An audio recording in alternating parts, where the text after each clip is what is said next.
Blood and Lust 3. We booked a hotel for our honeymoon. Finally, I'll get to be intimate with Nathan after 3 years. I had wild imaginations. He was so gentle that I couldn't imagine him performing in bed.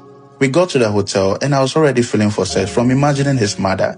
We both took our shower, laid on the bed, and I was waiting for him to make a move, but he didn't, so I did. This man said no. I tried everything I could, but he didn't allow us, so I asked him, till when? What have I gotten myself into? I asked, the whole night. I was just thinking about his mom. I'm not proud sharing this story, but I just want to get everything off my chest. I checked my phone around 7 in the morning, and there was a message from his mom saying, "Good morning, love. How was your night?" I replied in the same sweet way, and it started a conversation till 11 a.m. She was now my source of joy. Something wasn't adding up to me still about my husband and his family. Apparently, per my conversations with his mom, she's lesbian, and I knew I was bewitched, but I couldn't help it.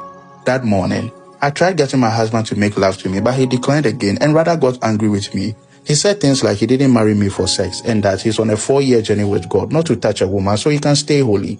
4 years? Nat, what did you just say? I asked him. At this point, I knew I was doomed. I was fighting my sudden sexual feelings for my mother-in-law. Now my husband wouldn't sleep with me. I gave up. I wanted to tell my dad, but I was shy to talk about sex with him. And also, how could I possibly tell my father that I had sexual act towards my mother-in-law? You can't say this in a typical away home as mine, so I was just praying to God to deliver me. That afternoon, I told my husband we should go home because I didn't see the need of being in the hotel with him and he wouldn't touch me. He said I should be parking whilst he gets something at the pharmacy across the street. Not long, room service came and asked if we needed anything. That is where I realized that my desire wasn't just towards my mother-in-law, but I had been bewitched with lesbianism. I couldn't stop looking at the lady and I was looking for ways to communicate my intentions to her. Finally, I begged her to finger me for 500 cedis and she did. I needed more and more. When we got home, the next morning, my husband had a preaching appointment, so I was alone in the house when my mother-in-law came and she said she was paying us a surprise visit. I will skip the details, but we ended up in bed. I slept off after we did that, but I could hear some hummings. I tried opening my eyes, but I couldn't. There was this heavy presence over me, but I couldn't free myself. I wanted to shout Jesus, but it wasn't coming.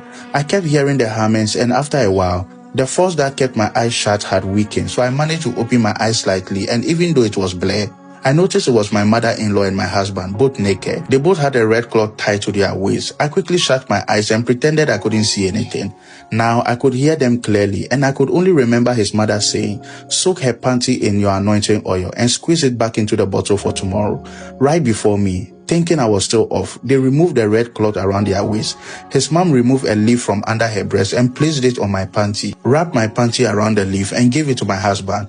They started kissing and had each other while standing. Faithless, I saw everything. I had to keep pretending, else they may kill me for fear that I may expose them. After a while, they both left. I got up quickly and searched everywhere for the panty, but I couldn't find it. I was restless and in trouble. I started praying against whatever they were using it for. After a while, I calmed down and started processing everything I had seen. My husband slept with his mother? No wonder. But what I didn't understand was why he refused to sleep with me. What kind of family could they be? The next day in church, I noticed there were a lot of cripples, blind people, and sick people lined up in front seats in the church. When it was time for my husband to minister, my heart beat. I was just wondering how someone who sleeps with his mother is a pastor. That day, he preached holiness and preached very seriously against sin. People were crying over their sins and went forward for altar call.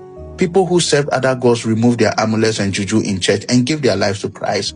Now, I was doubting if I really saw what I saw. Eventually, I rubbished everything I saw. I convinced myself that probably it was a dream or the devil was just trying to play with my mind. I even asked God to forgive me for thinking so about my husband and his mother. That day, most of the blind people saw and some of the cripples were able to walk. After a year, I started noticing that all the people who received healing through him were dying after the other true accidents. I got curious to know what was actually happening. So there is this boy's quarters in the house that he had kept locked and warned me not to go there. He said it was his prayer room. I decided to go look into it.